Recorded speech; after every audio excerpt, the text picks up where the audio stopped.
Well, unfortunately, when you go 0-7 and you're 5-14 as a head coach, something has to give, right, Josh? Welcome back to Chainsaw Crew.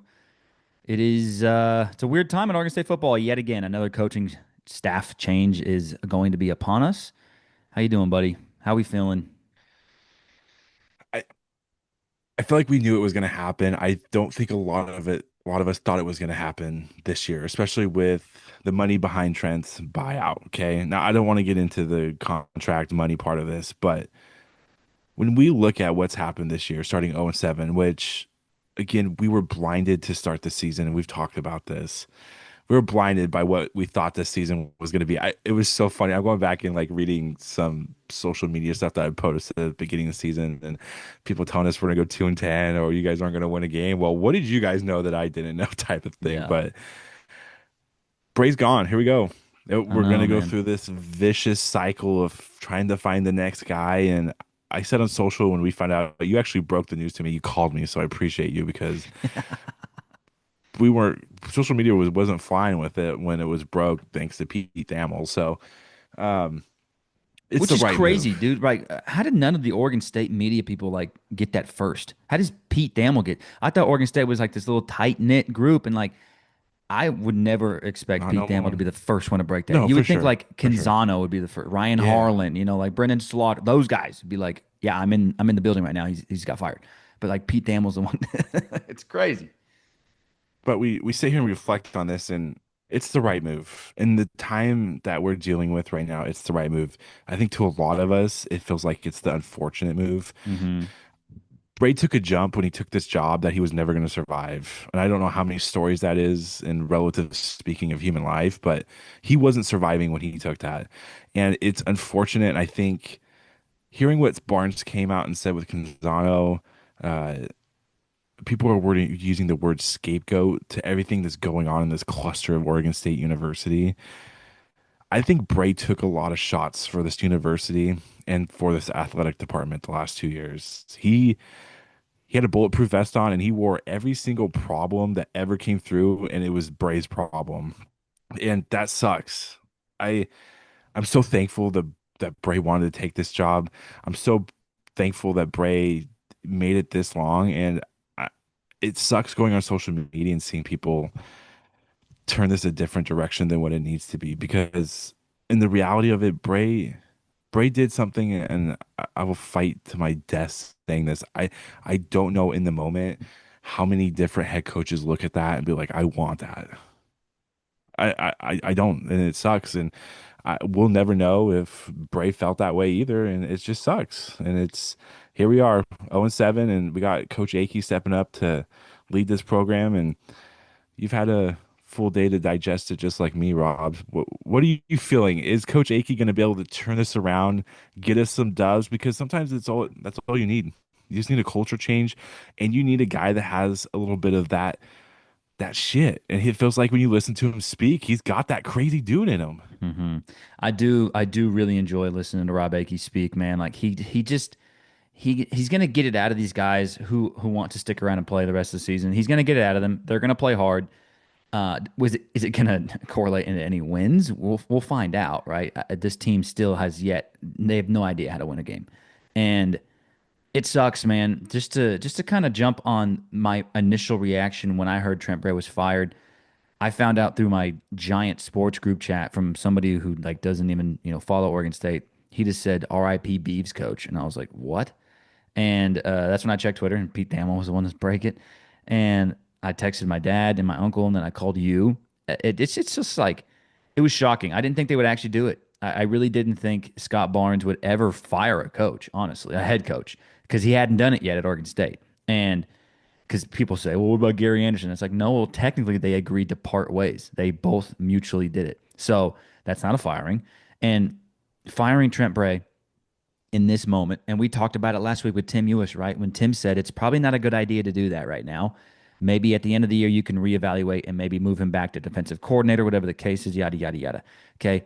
Do I see a possibility of Trent coming back as a DC next season under a new coach? I mean, maybe. It depends on who you get, right? And who's available at the end of the season. Because I know the search is going to start right now for Scott Barnes, and Let's see if he really does want to listen to some of these football alumni because we saw Brandon Cooks tweet out, let's get a former football player panel and let's help out the program, which I think is a great idea. And Tim And even Ewis, Tim said, yeah. yeah, Tim Ewis was like, I'll be on that thing. And I think that'd be a great idea, man. Let's get some guys who are currently very tapped into not just Oregon State football, but current football in general.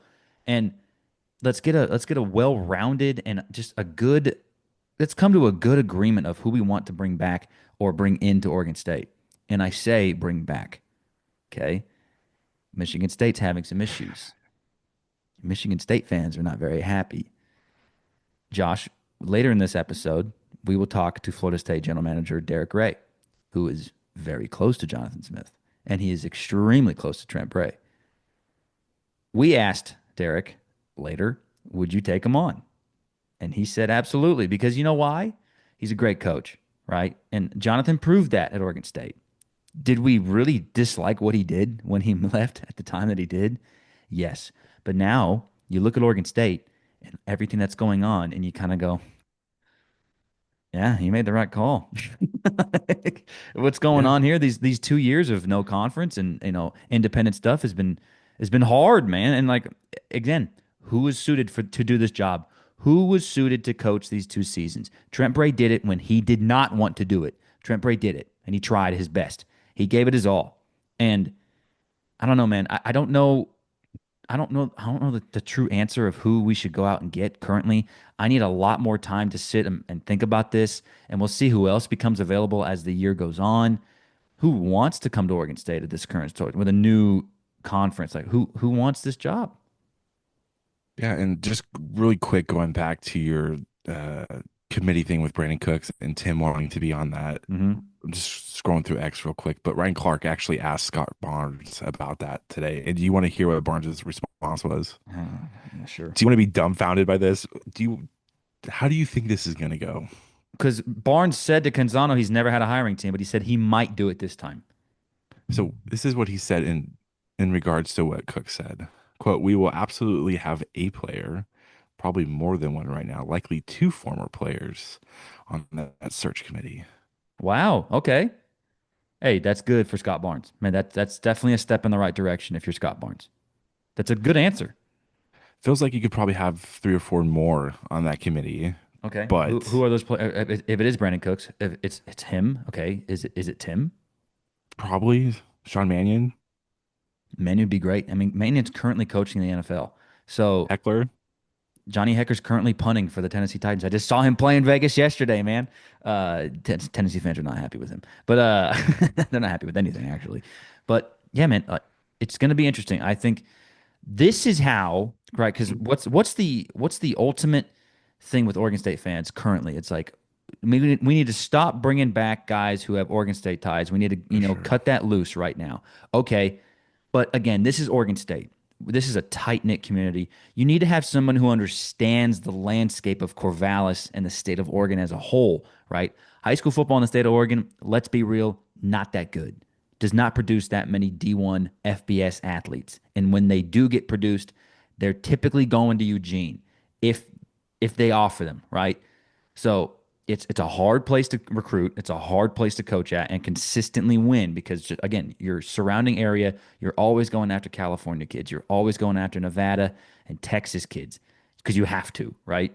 So who is that guy? And how do you keep that relationship with Oregon State as a whole in the community? You bring in your former players as a panel. That is the way to do it. Let the guys who know Oregon State and who have played here, won here, select the next guy. I don't there's a part of me that says like I don't trust Scott Barnes to do the right thing, but also there's a part of me that says Scott Barnes has done the right thing in the past, right? He did hire Jonathan Smith, which was a great hire. But unfortunately, he couldn't retain him, which, again, I understand the entire thing now. 2 years later, moved from it. Yeah, it looks like Jonathan might have made the right call, but he's struggling now. So there's a whole nother side of that. But Scott Barnes, is there trust right now? Because when you look at the basketball program at Oregon State with Wayne Tinkle, it feels like there's not really a lot of accountability for there. And then when you look at the Canham hiring, it was pretty much Pat Casey who made that hire. But then you look at, hey, you retained Scott Ruick. That's a great, it's a phenomenal job to retain Scott Ruick in this time. And I just, I go back and forth with Barnes and his hiring ability, man. I really do. And yeah, man, it's the whole thing is shocking. And I'm still like coming to terms with we just fired like a beeve. That's the Beeves fired a beeve, which is just crazy to me. And Trent, man, we told Derek to tell you we love you. So, and I do feel bad, man. I really wanted it to work out, but you can't go 5-14. You just can't. And this is even when you're 0-5, 0-6, you're lucky to be standing at a podium talking to the media because most coaches don't get that opportunity to do that, right? And Yeah. just really quick before we get into the next steps of this episode, but seeing the players, former and current players, react to the news, what are your thoughts? Especially with the current players, what are your thoughts on their reaction? It's hard, right? And it's there was some stuff flying around on Saturday saying that players were telling students to go home. Okay. Research was Dead. 5% full. Like Oh, you can feel the death in the air. Okay. But when we go back a handful of years and we look at things that have brought us here, you have Coach Smith comes back, right? People are loving that move. We got our guy. We got Smitty back. Okay. What he did to that program, which felt like it happened very quick, he turned that program around and he had DJU and Damian Martinez taking Washington down to the wire in Corvallis.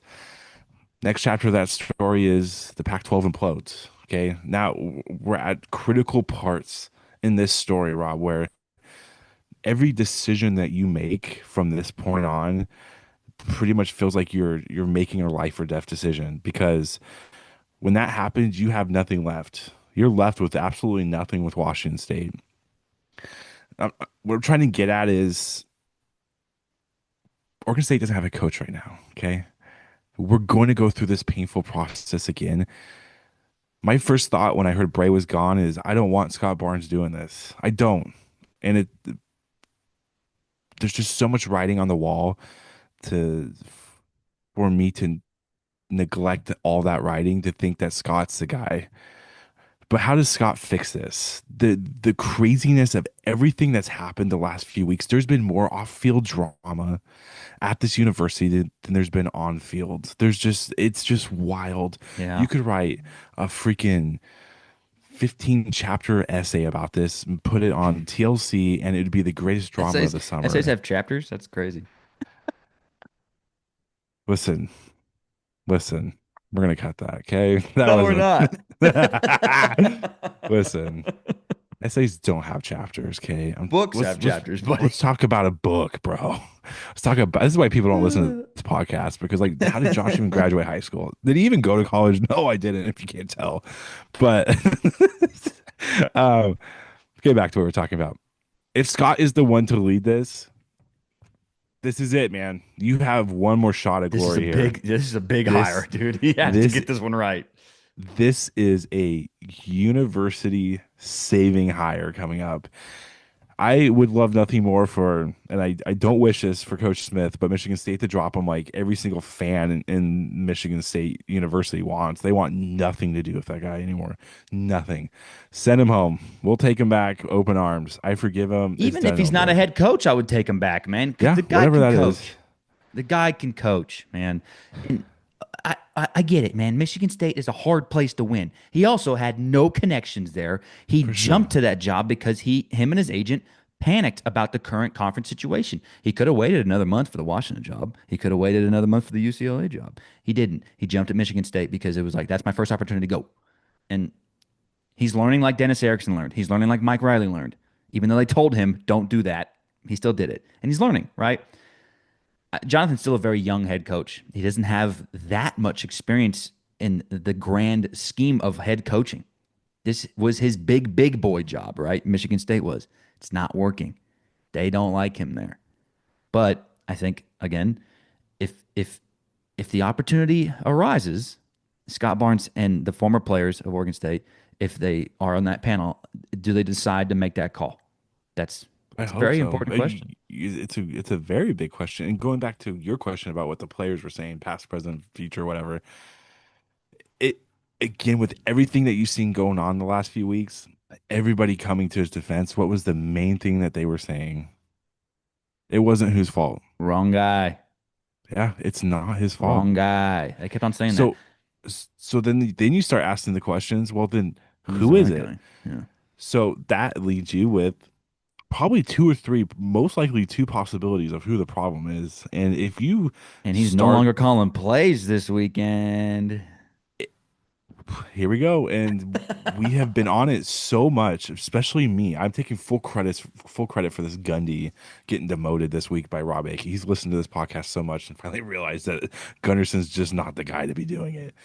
But right now, every step forward you take has to be a step forward, and you cannot take any more steps back. You can't, because the devastation level with even the most small step back, Rob, at this point in juncture at this university is so critical. And if you continue to make even the smallest mistakes, Rob, we are going to be stuck in neutral and stuck in this position of winning 2 to 3 games every year. And I can promise you there is 30,000 Oregon State fans plus that do not want that. So whatever you do going forward from this point on, since you have cut Bray from it, it's done and over with. It's you put your big boy pants on and you figure it out right now. Because if you don't, I, is there going to be a football program in 2 years? Yes. But to just to close out on the former and current players, all the posts I've seen about it for the current players who are upset about their head coach getting fired. Yeah, I understand it probably sucks. The guy that you truly believed in, the guy that you stayed at Oregon State to play for, is now gone. And a lot of them are saying, "Yeah, wrong guy. You know, it sucks. Like Bracy's our dude." But I'm going to go back to what, unfortunately, what Gary Anderson, he did have some good quotes as a head coach, even though he was a dog shit head coach. He had some good quotes, though, about, hey, players make the plays. Okay. Coaches don't make plays, right? The players do. And we talked about it a little bit afterwards with Derek, just the special teams, especially. It gets to a point where it's like a coach is not going to save this, dude. At some point, dude, special teams is special teams, right? It's been special teams forever. It's always been snap it, catch it, kick it. All that's special teams, right? And then for kickoff and punt coverage, it's just fill your lanes and make a tackle. That is special teams. Nothing has changed. Nothing's like, oh, this is so, innovative and new in special teams. Yes, sometimes some teams like Oregon State currently now does runs the swinging gate for extra points. Okay, cool. Wow. This matchup, that's not that hard. And some teams do rugby style punts. Okay, that's not that weird either. Special teams is special teams at some points. This is on the players to figure it out. And if you're so mad about your guy getting fired, man, you should have won him some games. Because at some point, dude, yeah, the coaching errors at the end of some of the games are tough, right? With the Houston game, especially, it's like, yeah, Ryan Gunderson fumbled that game away with his play calling. But at the same time, too, though, the defense had them backed up a few times to get them off the field and make them maybe go for a fourth and long. But no, they made it easy for them. They let them have a big chunk play to make it third and short or fourth and short. That's on the players. You got to make plays for your coaches. If you love them so much, play harder for them. And again, like what you were saying, players are telling the students at halftime, leave. Can't, man. What? Can't. That's horrible. That's bad culture. Leave Oregon State. See you later. Bye. Go play at Lafayette. Go play at Sam Houston. Okay? Go play for those teams. Then you'll see what a dead culture is like. Go for them. Leave. See you later. That's not what we're about. That's not the Beaver way. It's the blue collar way. It's what Darrick Yray was always saying. That's what Brandon Cooks was saying in his talk. It's blue collar. We show up, we work. I don't give a rat's ass what our record is, bro. Play harder. Because the team against Wake Forest quit. That's the first time all season where you're like, this team quit. It's And unbelievable. I didn't watch more than 5 minutes of it, if I'm being honest. And you I know literally what? text you. I was like, I'm gonna watch the Duck game instead. And Like, I was in Las Vegas, and they had the CW on the big one of the bigger screens at the Mandalay Bay. I think it got 15-0. They took it off, yeah, that's and great. I'm like, I don't blame them, man, because no one wants to watch Malik Murphy sit there and throw it away on fourth down, dude. That is unbelievable. Don't play anymore. Can we get someone else? He's not the guy. He's clearly checked out. And this is what we talked about with Derek too. It's like you give a guy some money and they lose their they lose their grit to him, right? I'm seeing that with Malik a lot, dude. I'm seeing a guy who is just like, whatever, I'll throw it away on 4th and 7. Like, I don't. I what are just we don't get it. doing, bro? And then Jabari comes in and like it's very clear Jabari's not a very good quarterback, right? Look, he's a good athlete. I think he can do a lot Mhm. of special things with the ball in his hands. It just may not always be throwing it, which sucks. But you know what Jabari was on Saturday? He was honest in the post game. He said, "Yeah, some of these guys quit, and we have an effort issue with this team." And also post game, Jabari stayed on the field and took pictures with fans and kids. He That's a seems beaver, like a good man. beef. Yeah, That's a that's a beef. good beef, bro. And if Jabari starts against Lafayette and going forward, I'm I'm okay here with for that. it. Okay, Yeah. because you know what? If he's gonna play hard, play him. Play the guy who plays hard, and play the guy who wants to win for his head coach. Because guys, when you go 0-7, people lose their jobs. This is what happens in sports, and especially now with professional college sports. This is what happens. There's a standard still at Oregon State. It's not just, oh, shucks, oh, golly, we lost again. No, guys get fired. And now two coaches have been fired this season. And here we are. At some point, again, the players make the plays. The players have to be better. And yeah, coach put them in the right spot. But at some point, dude, like the play call is the play call. It's about execution. It's about the players. Okay. And like we talked about earlier, Danny Langsdorf is going to be a new mouth calling the plays on Saturday. Okay. Remember when Danny Langsdorf was calling plays under Mike Riley? Did Beaver fans love it? No. Not really. A lot of it was just like, God, why did we do that on third and what 3rd and 7 we ran a draw. 3rd and 7 we ran the ball. That was weird. That was dumb. Players gotta Can't make be any plays, man. worse, right? It's Yeah, not dude. it's not always about the coaches, man. The players gotta make some plays. And I'm heartbroken for the guys who are losing their guy. Like Trent Bray was just talking about Trent Walker, how he is a true beeve. He's a guy who just shows up every single week, and Malik is trying to kill him out there every single week with hospital balls. And Trent keeps on getting up, keeps on playing, dude. And that's a true beeve. Legend forever. He's got his own hat with the Beaver State Hat Company. It's a sick hat, man. It's got the saucy 7. It's cool. He's it's unfortunate that Trent's not really gonna get any, memorable seasons as a Beaver and when he was starting. But that's a guy who I will not forget anytime soon. And if And you're a, Brent a Blaylock, prime, e- and if you're Brent Blaylock, I will remember those players in the future. So, yeah, but a prime example of a guy that could have went and chased the bag and didn't. That's exactly. that's what you want at Oregon State. You have to get guys like that that don't. Again, the world that we live in, money is so crucial to everybody. You're telling me as a student athlete, I could go make $300,000 a year. Like that's life changing money. Like you just don't get offered that. Yeah, And for a guy to, and I'm sure Trent going into the season, we all knew he was getting offers from other schools. They were throwing the bag at him. I'm for sure 100%. But to have a guy like that, just so loyal to a university that has been such a dumpster fire, it's felt like the last hmm few years, to sit and want to grind through that. That is who I want on this roster every year. I yes, want more Trent Walkers. I want yes. more dogs that will come pack their lunch, kids that want to be coached, that want to go out and win games at Reister Stadium. That's what we want. Yep, Because if dude. you're if we're gonna get people that are coming like Malik, and I'm not here to dog Malik, okay? I'm not here to do I that. am. But you're telling me and it was this week I sent you highlights of him at Duke, and I'm like, where is this? Yeah, Like, what is going on? Like, it's. you got $1.5 million, and you're like, I'm just not gonna play football anymore. Like, I don't get I'm gonna it. throw everything off my back foot, and it's just like, what is going on, dude? I know, and I don't think Coach Gunnarsson is out there telling him to throw off his back foot. There's no possible way that that is happening. Maybe the way he plays calls, man, you don't know. I'm just saying, man. I don't know. Obviously, and just like what did Nick Saban say on game day, the last year, the year before, when you pay the wrong guys, you're shit out of luck.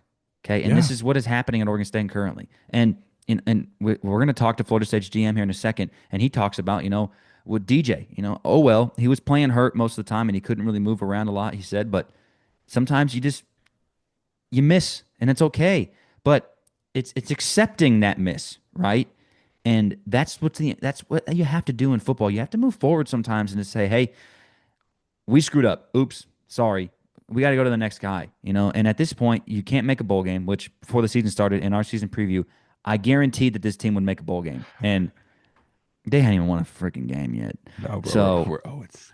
it's hilarious. And Josh and I plan on doing when I go up to Corvallis for the Wazoo game, we plan on doing a funny video of a compilation of our season predictions, and then we'll just kind of That's so bad. So bad. We'll laugh at it. That's all we can yeah, do right now is laugh exactly. at That's all it. we can do is sit there and laugh at it, right? And it's again, man, it's a weird time. I hope that these players play hard for Rob Akey. Just really quick before we get into Darrick Yray, man, Rob Akey's press conference today, his introduction as the interim. This dude is just pure football guy. And I've been on the train of, hey, maybe Rob Akey deserves a bigger slice of this pie on this coaching staff. And he's going to get it now. He's going to be the interim. I don't think he's a guy that I would look at as a long-term fix. I think this team could finish 5-7. I'd still be like, I don't know if I want Rob Akey long-term, but he is the perfect interim. He really Yeah. is. And he just is so energetic. He's very positive. And his press conference today was just incredible. He just comes in there and he talks. He likes to elaborate on his answers. He'll give you his entire thought process of what he's trying to answer a question with. And I really appreciate that, especially with Trent. Not the greatest with the media, very short. His post game against Wake Forest was 5 minutes long. Okay. Most coaches in America, after a loss on a presser, they're talking for 30 minutes. And I love Trent. He's a great defensive mind. Unfortunately, he's just not a head coach. And I think Scott Barnes kind of touched on him not being fully tapped into like the booster stuff and all the other like political side things that come with being a head coach. But a guy like Rob Akey is a guy who you can get him in front of a room and talk to people, and he's a good guy to listen to. He's a fiery dude. And Josh, buddy, I hope that they play with their hair on fire for this dude because this team needs to get some juice going to finish the year. Obviously, it's a guaranteed losing record season, but you have to dig deep and find something. You got to stop quitting in the middle of games because Wake Forest is not any good. And they came in there again with a backup quarterback, yet again, just lighting you up. And it's an issue. The culture and the effort currently is an issue. And it's hard to watch, man. It's hard to support. But man, I hope by the time when I'm in Corvallis when they're playing Wazoo that you see some direction in the positive side. I want this team to be moving forward to end the season, and then we can make a good change here. Yeah. And that's all you can hope for. Just win some games, right? That's Mhm. goal number one right now. Just put some dubs in that win column. And I think you're giving hope to a fan base that needs some hope right now, or needs to see that translation of, okay, we have that culture change. If it really was that culture that was the issue, okay, well, let's see it play out now the next few weeks. Go out, get some dubs, play hard. Just put kids, athletes on the field that want to play football. That's what I want. Mhm. I want to see effort for 4 quarters straight. I want to see dudes out there that want to go out and win a football game. I don't want to watch what I did 5 minutes against Wake Forest. I could see it in the first 5 minutes. It was done. No one cared. Not a single Yeah. person No. on that field cared. It was awful. I And sat and watched the Duck game instead of watching the Oregon State game. I don't think I've ever done that. Never. I just couldn't do it. I was just so done. I was checked out. It's just not worth the many hours of investing time into it. Now, am I going to watch this game on Saturday? Frick yeah, I am. I'm excited, man. I taking a little hope, a little whatever you want to call it, and there's some change now. Gunderson's not going to be calling plays, so let's see what this team can go out and do now. yeah, man. And I'm excited to see what will change on offense because the opening drive against Wake Forest was the typical Gunderson just run, pass, punt. And I'm so tired of the vanilla. There's nothing fun about this offense, man. Look what Washington State did. They went down to Ole Miss and they to the wire. spilled it out. They gave them their A stuff. They said, Mhm. "Here is our fastball, okay, and we're going to throw a lot of good curveballs at you as well." They ran that double quarterback handoff, run it back, throw it into the end zone.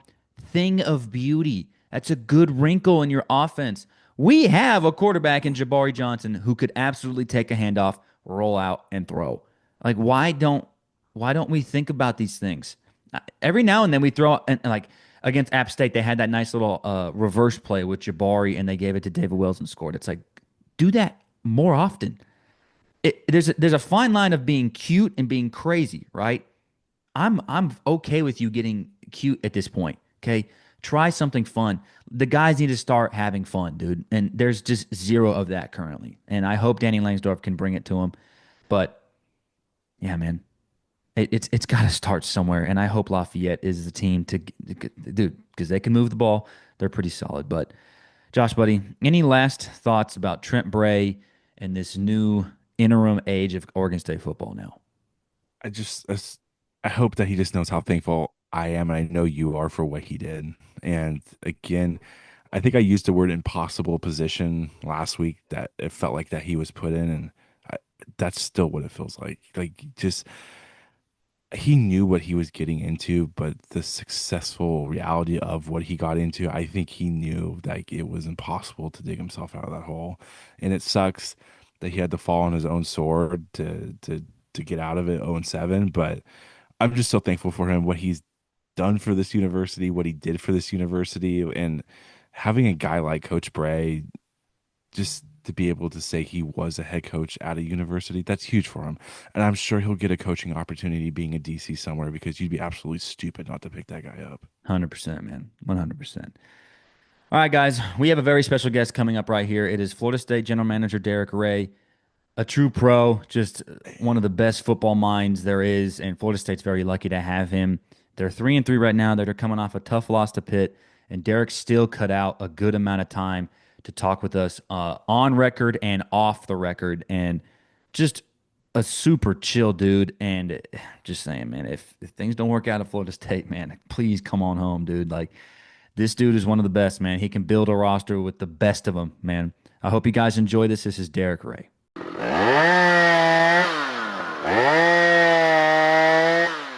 We are joined by a very special guest here, Florida State General Manager Darrick Yray, former Oregon State Beaver player personnel, former Fresno State Bulldog. He's been around the block from Pat Hill to Gary Anderson and Jonathan Smith, now to Coach Norvell at Florida State. Derek joins us on Chainsaw Crew today to talk about some general managing and what his job is like. And Derek, man, we appreciate you for coming on. I know it's crazy right now. Florida State's had a very interesting season this year. How are you doing, man? How are things going down in Tallahassee? Yeah, Rob, Josh, appreciate you guys having me on. Hey, on to the next week and have a great opportunity in front of us. Get to take on an ACC team in the Stanford Cardinals. So a little change of scenery. So opportunity for us to go out west. And Florida State, I don't think has played a regular season game in California since 1991. Wow. Could be wrong on the date, but it was against USC. It might have been a little later than that. But obviously, the last time our institution had been out there was for the Rose Bowl against the team in Eugene.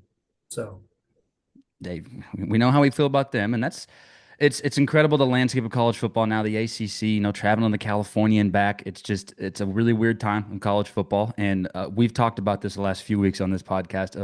We talk about general managers all the time, but I know that you're a big golf guy. Is the golf game a little bit better in Florida, in the state of Oregon? I will tell you, I play a lot less golf than I did when I lived in Corvallis. I could imagine it's a little more busier. There's Yeah. there, there are a few booster opportunities that present themselves in the month of May during our booster tours, but there is not a lot of time for extracurricular activities, which it's fine. Let's keep the main thing the main thing. So 100%. And so building off of that, right? Your climb from where you started at Fresno State through Oregon State, through coaching changes at Oregon State, now with Mike Norvell at Florida State. Tell us what this climb has been like for you just as a professional. yeah, I've been lucky to be surrounded by great people and people that have helped me along the way, and um, that's why I'm always eager to give back to younger folks who want that start and just asking, seeking advice. And so as I ascending. A lot of it was right place, right time. Trying to take advantage and do the jobs that no one else wanted to do. And first couple jobs at Fresno State when I was volunteering or make sure the coffee pot was clean and the packets of things were hole punched correctly and stapled and going through phones, checking contact lists, very very basic mundane tasks. To all of a sudden, my first year was calling the back end of coverages out for the offensive coordinator, sitting right next to Doug Nussmeier, who was our offensive coordinator, and just hit the ground running from there. But so much of it being around great people, I was lucky and blessed to, experience and learn so much and be a sponge with Pat Hill. That's where I ended up crossing with John Middlecoff too. And, there's so many good people to me. John Baxter, Drew Hill, who's now at Oklahoma, Jeff Grady, who became the offensive coordinator, obviously Doug Nussmeier. So many great people around. Tim Skipper was very influential. Now, hopefully he ends up getting that job at UCLA, but so many great people. And then being able to transition and end up in Corvallis for 7 years. And I love my experience. I was actually back in Corvallis in July. We were back for 4 days, which was the first time I'd been back since I had left and taken the job at Florida State. And it was great to catch up with old people. Still a lot of great friends there, a lot of great memories. And I've been blessed along the way. And that 7 year stretch in Corvallis, there's a lot of ups, there's a lot of downs. I always pride myself of no matter what happens, it's not for very long a lot of the times, and a lot of times you don't get to choose how it ends. But try to leave a place better than you found it. And with the people we had around, I felt like I did everything I could at Oregon State to do that at the time that I left. Finishing with the bowl game and had some good memorable moments that year, and then obviously the years that they went on to had in 2022 and 23. Yeah, and speaking of Fresno State, Scott Barnes is also a Fresno State grad. Was there any connections with you two even through the coaching changes from Anderson to Smith? I think Scott ended up coming in right at the tail end of Gary's departure, maybe in that summer. So that was more of the connection of what it was when Gary was there. Obviously, him transitioning over from Pitt. I had never met him before, but obviously met him the first time when he ended up taking that role. All right, so being a GM at the college level can mean a lot of things, right? Retention of the roster is obviously a huge focus in the current landscape of college football. How do you navigate a roster of Florida State's magnitude year in and year out? I think being willing to adapt or die. And I use that terminology just because every year is not as predictable as the last. And so, it's the old saying with the Navy SEALs, right? The only easy day was yesterday. And so what's going to come down the pipe and what is unforeseen, even 4 years ago when I was, grateful to be offered this role, it's changed so much in those 4 years. NIL was, just starting out. Collectives were just starting out. And now 3.5 years later, we're in full revenue sharing to where every negotiation through revenue sharing is done through this office. There's many people behind the scenes that are involved in those thought processes of what it is. But as you go into retention, I think, obviously you want to identify in high school recruiting as the first and foremost priority, because that's the length you can have them the longest to where they can make the biggest impact. And then on the shortfalls of where you want to identify what's the next best. Obviously, development through any program answers that, but then the transfer portal and junior college recruiting and any avenue that you can to upgrade your roster. And so I think so much of it of the thought that has changed. It used to be a 2, 3 year, 4 year process of how can we build this out to the future, to where every year you're looking at the turnover, what's occurring across college of, okay, now we need to make sure we're building the best roster for this year.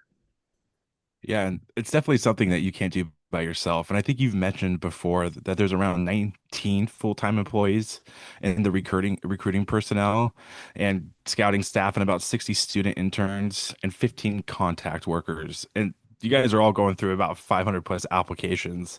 What's it like for you leading a group that size, especially like with the main challenges of everyone trying to maintain the same mission?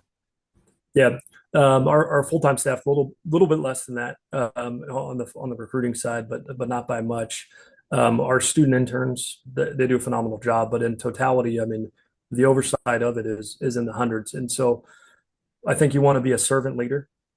And my job at the end of it is give me all the bad arrows, whatever people want to have opinions about, whatever people want to say.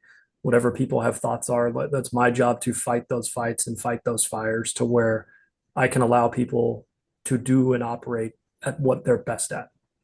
And so solving problems for them. And, Coach Smith and I used to talk about this all the time whenever we're out on the road recruiting. It's say, you see those houses right there, see this house or see that person, whatever their problems that they have, they're the biggest problems to them.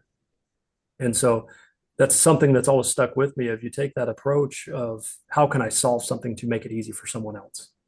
And so in the long run, you've taken the time that it does take to where if their job is a little bit easier to operate, that's going to save you time in the long run as well and prevent problems before they come up. And so having that humility, but also, being able to have a check the ego at the door to understand there's always a better way to do something. And just because that's the way you've done it, being open to new ideas of wherever they come from. We're probably in the biggest copycat industry that there is. I mean, from everything that goes on in recruiting of when photo shoots started in 2015 to, what play is going to get run to you name it. If someone does something and it works well, everyone's going to try to emulate that. And, I think that's the most sincerest way of flattery is when you look at someone trying to impersonate that. And there seems to be a little bit of an OSU FSU pipeline currently, and most recently too in college football, with DJU and then Sione Lolahea, and now we've seen Conrad Hussey come over from Florida State to Oregon State after an altercation.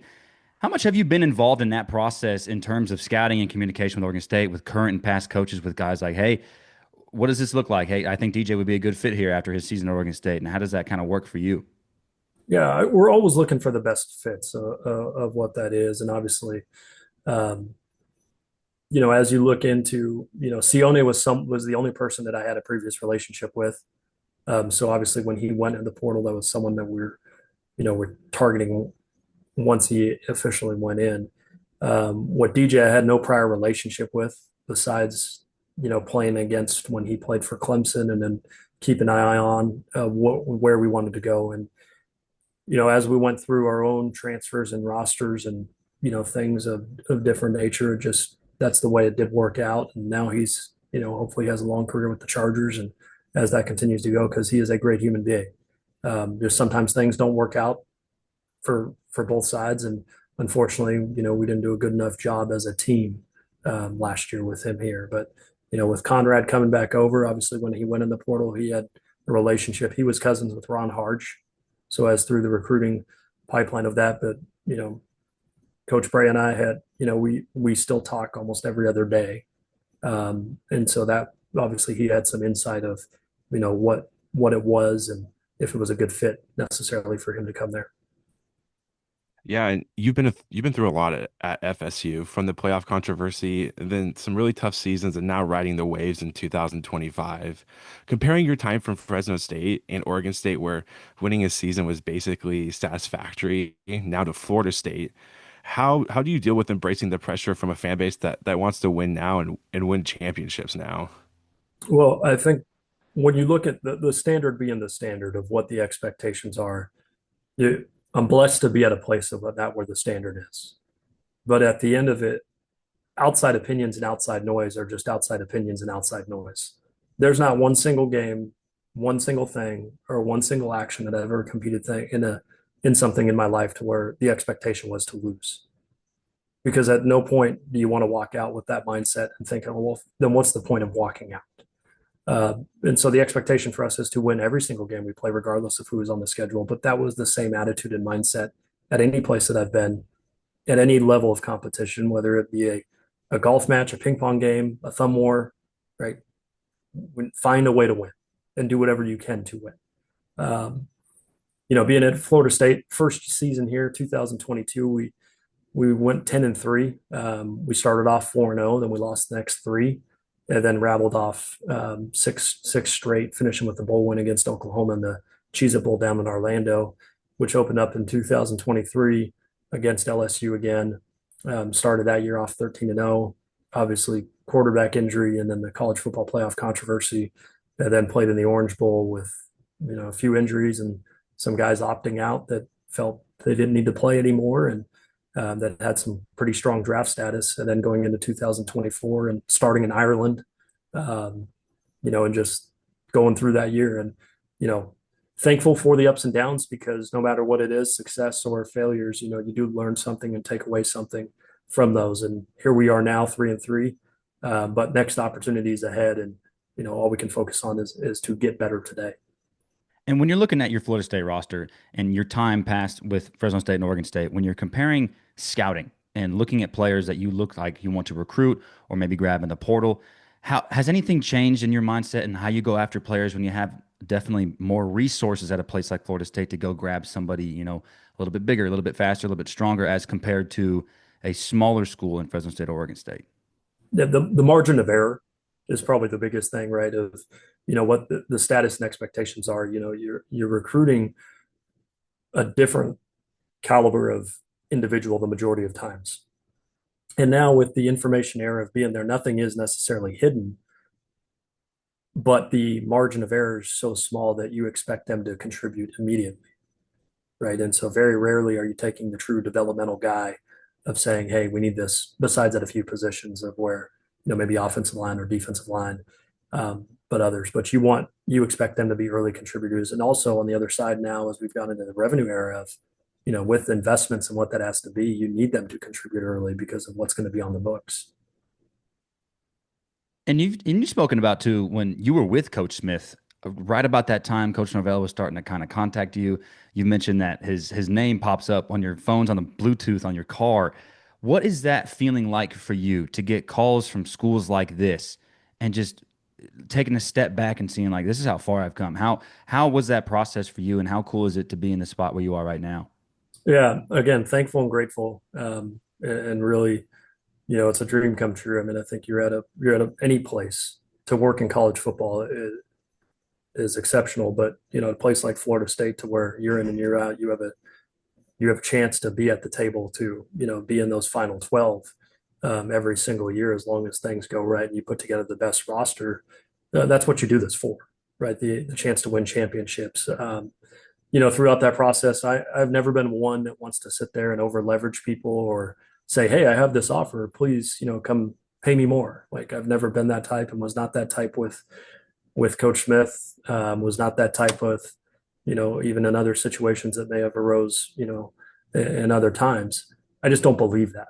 I believe in, you work for great people, you want to be honest, you want to show loyalty, you want to show truth, and just what opportunities are best for all involved. I think you need to take that with a grain of salt. But I've never been one to also look over my shoulder and say, hey, I want the next opportunity because I want to be happy where my feet are and be present. And so, take full advantage of the time I have, here in Tallahassee at Florida State. And if you told me I get to do this for 30 more years, I'm going to be very, very excited to do it. And because that means there's probably going to be a lot of games won and a few rings to go with that. Absolutely. And, currently with NIL and the portal, a lot of moving parts all the time. But as a GM of personnel, how do you navigate NIL and just and at the end of the season, how do you evaluate your roster and then okay, this guy is probably saying I want this much money for next season. How do you navigate all of this with the current landscape of college football as a GM? I think you have to be malleable, open-minded, and it depends on the situation they're in. And if the individual has representation, who the representation is, what's real, what's not, what fits you, do you fit them? And so making sure that all that works, like anything in life, money complicates anything, right? Being the root of all evil. And I'll use this line all the time. Money can't be the reason why someone chooses Florida State, but money can't be the reason why someone doesn't choose us either. And so, all things need to be equal. We need to remain competitive, but it all needs to work too, because what you do in one position group definitely affects the other. And you're always taken from somewhere. So there are barriers, there are guidelines that are there. But at the end of it, how can you assemble year in and year out the best roster to compete for championships? Darrick, man, this has been great. You're a true pro. Honestly, Josh and I were pretty nervous about this because we've never had somebody of your caliber to come on this podcast. So we really appreciate you doing this, man. We miss having your mind and your football knowledge at Oregon State because those rosters that you helped build in 2022 and 2023, those teams are missed, right? And I know you weren't here for 23, but that roster has your handprints all over it, right? And FSU is very lucky to have an elite football mind like yours around. Again, I'm not too sure how tapped into current Oregon State football, but you did mention that you talked to Coach Bray a lot. It's been weird at Oregon State this year, right? 0-7 is nothing to write home about. It's been a tough year, But could Oregon State benefit from having a football-minded GM to help better this roster going forward for whoever the new coach will be?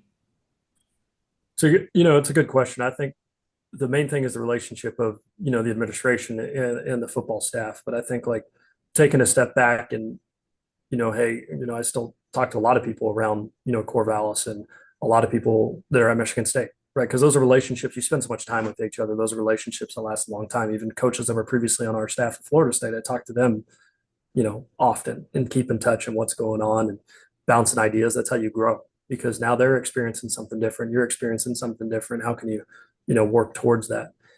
The football GM question, I think there's a couple complicated issues that no one's ever going to be right at Oregon State, right? And I say that because no one knows how to deal with what everyone has had to deal with there, right? Of a conference completely imploding to where the whole revenue stream is completely dried up, to where the majority of money of what you're making is coming from TV, to where I don't think the majority of that exists anymore, the current footprint, to where now you're dependent on really ticket sales.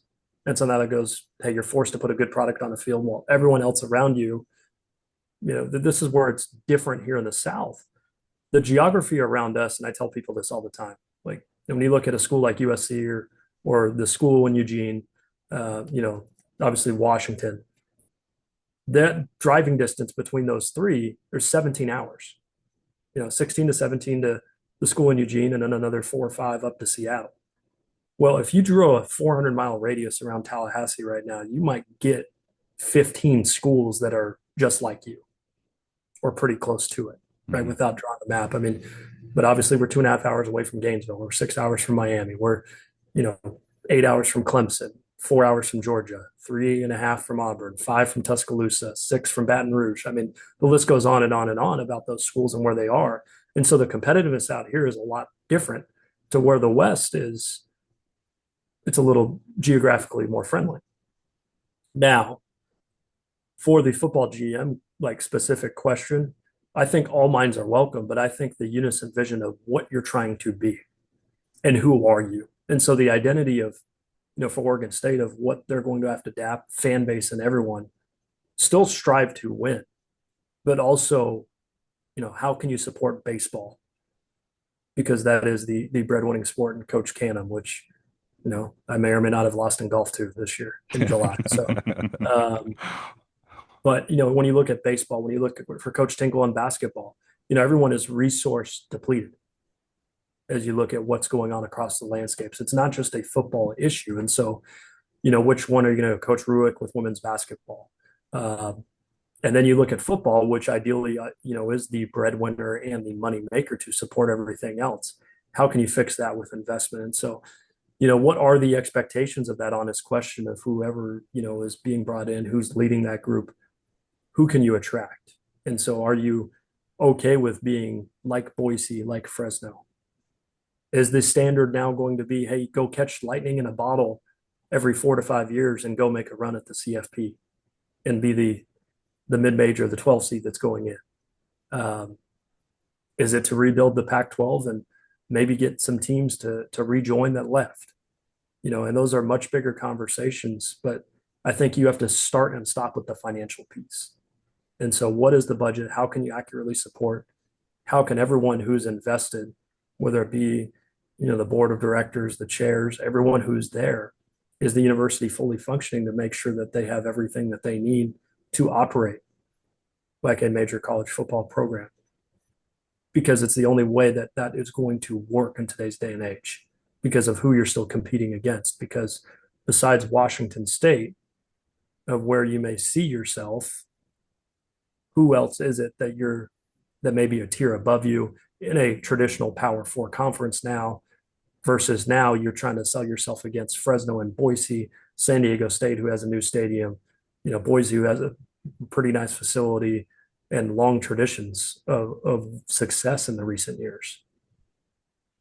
There's a lot going into it, man. And I think Oregon State has they have to step on the right stones here going forward the next few months here. And they still have 7 more weeks, including the bye weeks, to kind of get things right here. And Coach Rob Akey hopefully will get us some W's under our belt. I mean, for God's sake, we have Lafayette this weekend. So hopefully we can get one there. But Darrick, man. And Lafayette's a good team. Yeah, they can move the ball. We're going to talk about that in a John little bit. And Myers. it's scary. It's scary to be like 0-7 with an FCS squad coming in who's hungry. They have a good record. They've had a lot of good wins. You're like, shit, are we going to get one? Um, but it's like to your question, like it's an unwinnable fight too. And it's really, I don't think there's a right or wrong way. There's not a game plan for this of, hey, you're going to lose your whole conference. You're going to be left out.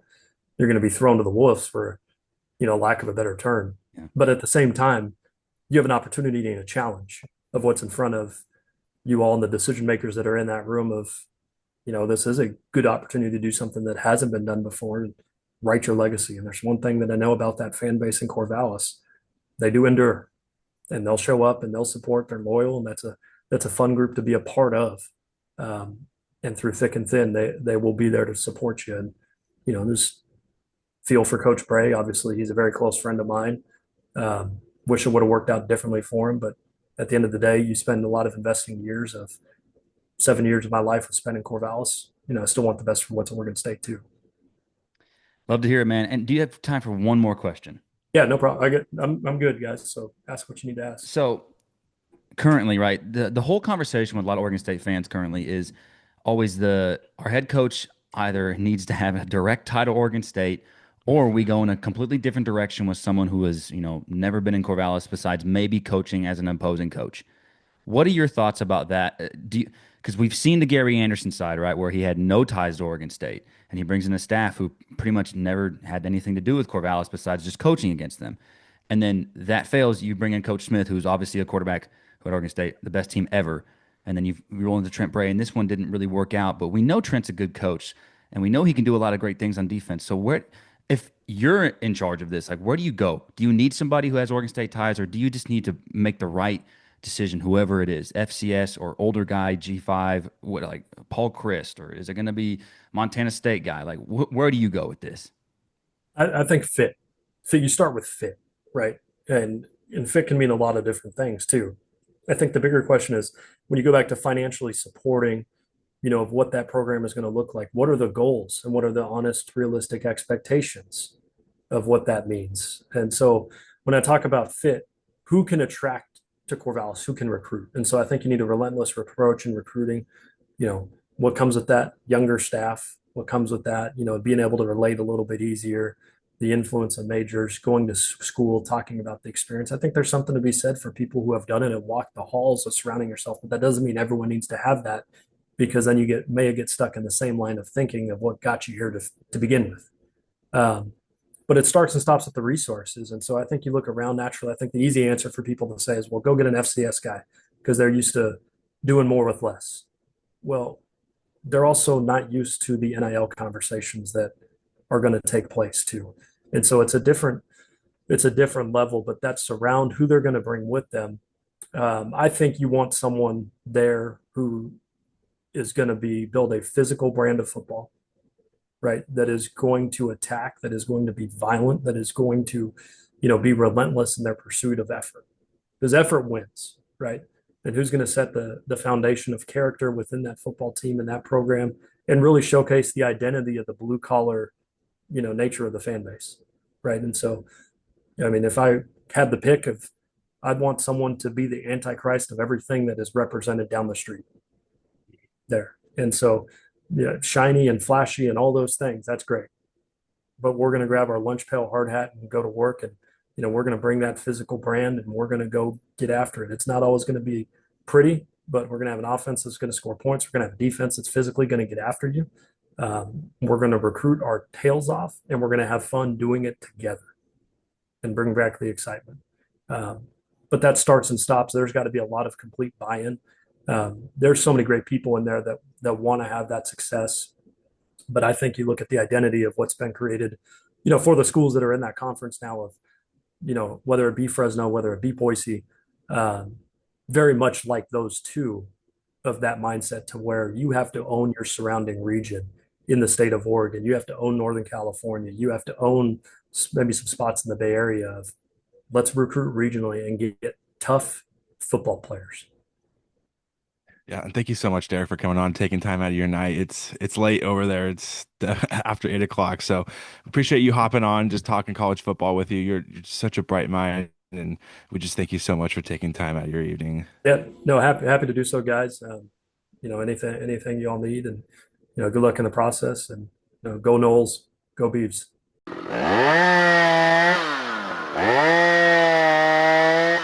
Darrick Yray, man, just again, we talked to him a lot off the record too, and just talking football, talking, Jonathan Smith, talking Trent Bray.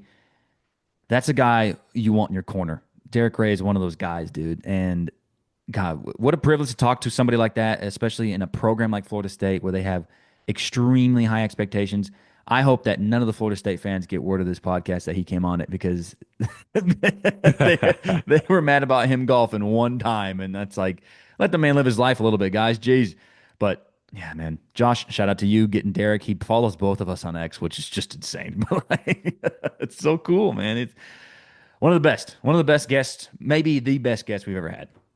Yeah, we were talking about it earlier, but when he followed me and then I was like, let's just shoot the shot and see if it happens. Like I would have never thought in a million years he would have wrote back and be like, yeah, let's do it. But I think I I don't ever like to come on here and give credit to us, Rob, but I think what we do, I think it's pretty cool. I think the guests that we get is pretty awesome. And I That think you this get. is I don't do any of that. oh, it's a team effort, Rob. Come on. No, it's not. Come on, Rob.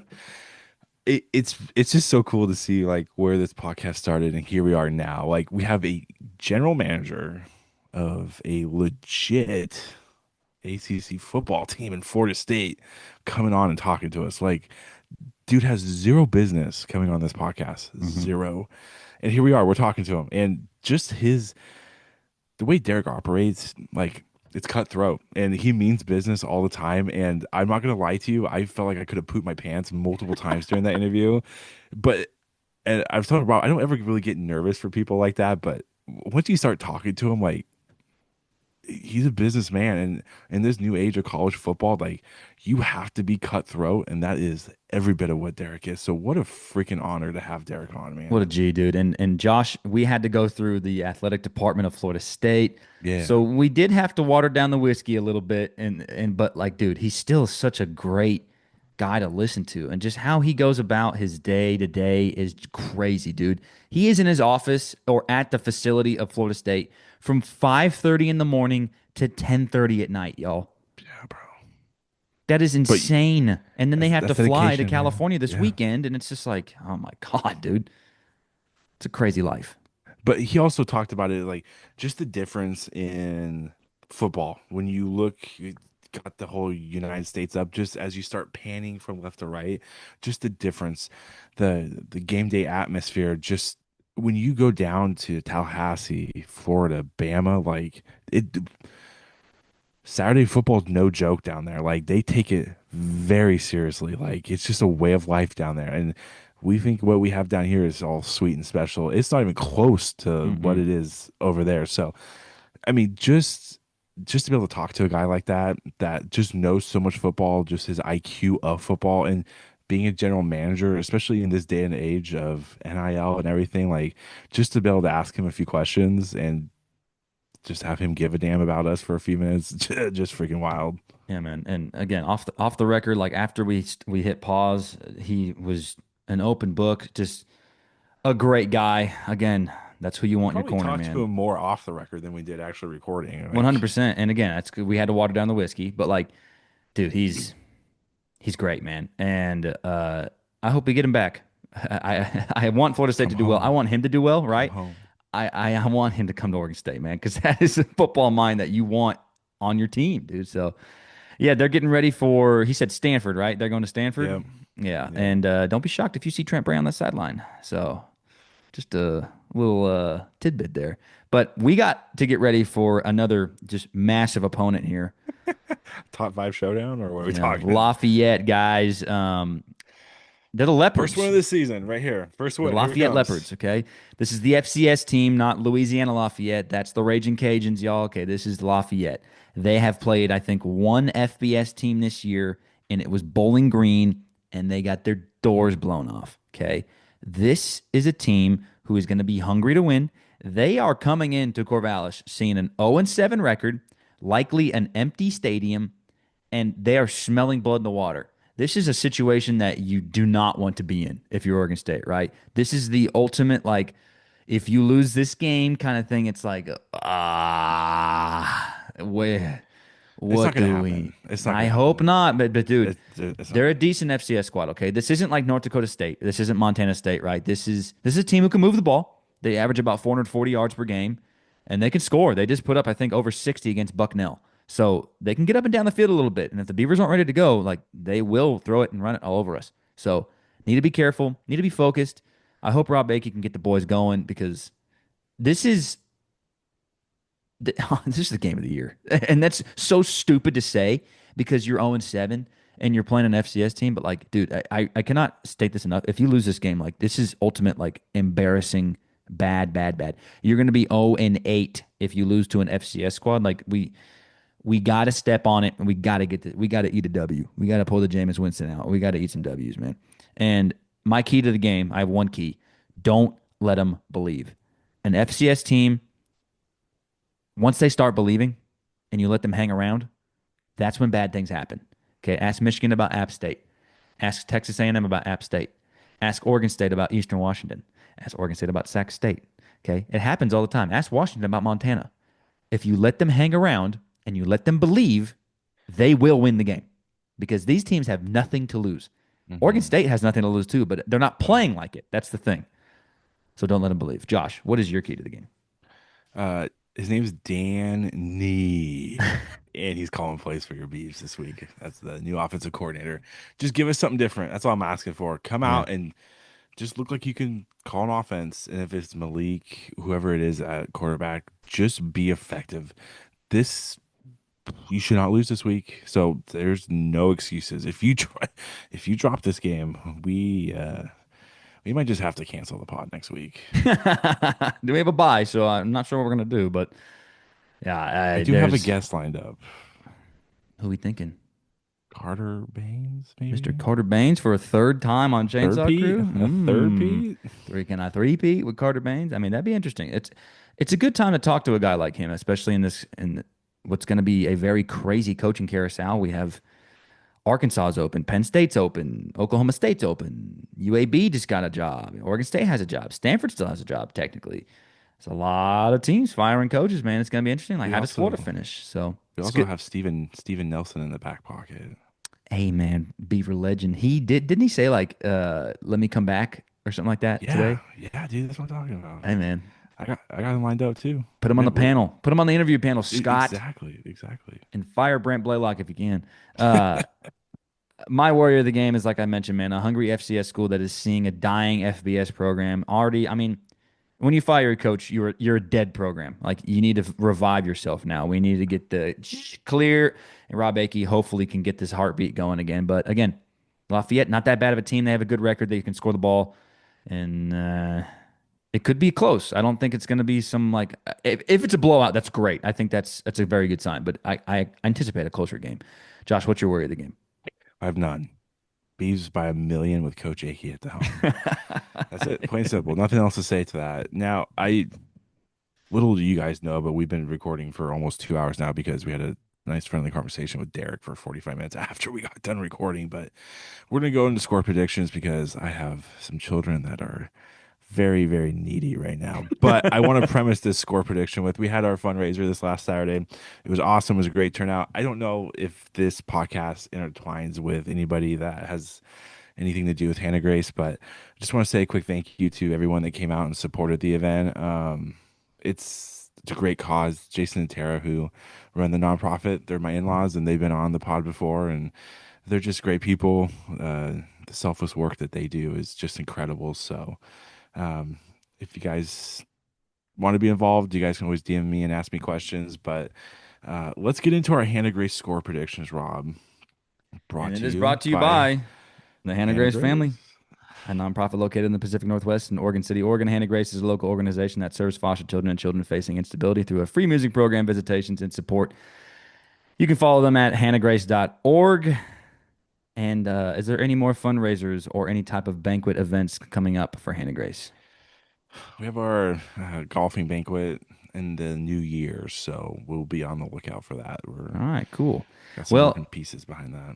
Nice. Well, buddy, my Hannah Grace score prediction is that ever so hard to reach 30 points is still not going to happen. I have the Beavs winning this game though, 29-16 over the Leopards.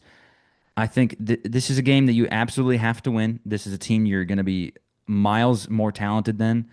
It's just about our motivation and our record. And I know there's not a lot of energy, but what Rob Akey said at the end of his press conference, he said, "Hey, show up on Saturday night and see what happens." Come on, I'm down with that, Coach. I Yeah, wish I bro. could, man. Yeah. I got the Beavs 24 and Lafayette 10 Mm. Good is what I defensive got. game with the first game without Trent Bray leading the defense in I a very think long time. I think we finally see a energized team. So I'm excited to see what happens Saturday, and I hope we see a fire lit with Coach Akey and some of these players that come out and show us this beautiful product that we've been waiting for to see on the field. Yeah. I mean, so this is the thing, right? This is the last thing I'll finish with on this episode because it's been a lot. Beaver Nation's going through a lot of things right now. At least some of y'all are Mariners fans. I hope they can get it done for you guys. I'm not a Mariners fan. I don't really care. But there's there's a lot going on right now. It's really hard to be positive about this whole thing right now because you just don't know what's going to happen, right? But with Rob Akey, this is the step you take, right? You either are the UCLA where you find some energy after you fire a coach, and you say, "Oh, maybe we have a couple of guys on staff who could just, maybe do the job." You're looking at Jerry Newhouse at UCLA; he's for sure going to be in the line for the head coaching job there. Or you can be like Oklahoma State and you fire your coach, and sure, they're like playing a little bit better, but they're still getting their doors blown off. Houston just went in there and beat them by a lot. So the first game with an interim coach is always a big tell of how the team is doing. Hmm. What is their energy like? What is their culture like on this team? Because if they come out and they're flat and they're dead, then you need to clear out. The entire house needs to get burnt down and rebuilt. But if you come out with some fire and you come out with some passion and some pride for the logo you're playing with, that 50-yard line logo means a lot to me. Does it mean a lot to you as a player?